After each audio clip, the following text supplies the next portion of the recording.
Hello, in this video I would like to show you our direct replacement sunlight visible LED screen to replace a SHARP LQ9D011. This is the part number 11K. This is a SHARP. This is really old display.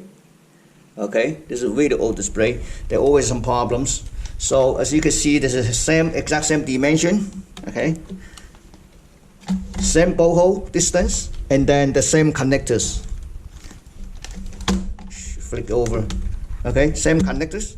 The only thing you need to do is you need to do is that connect the red wire to either 24 or 12 volt positive, negative to the ground, and you can easily find 24 volt either on existing circuit board or you can directly go to CNC power supply.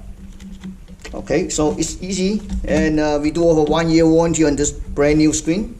It's a direct replacement. Just swap it out, connect the supply voltage. That's it. Thank you for watching.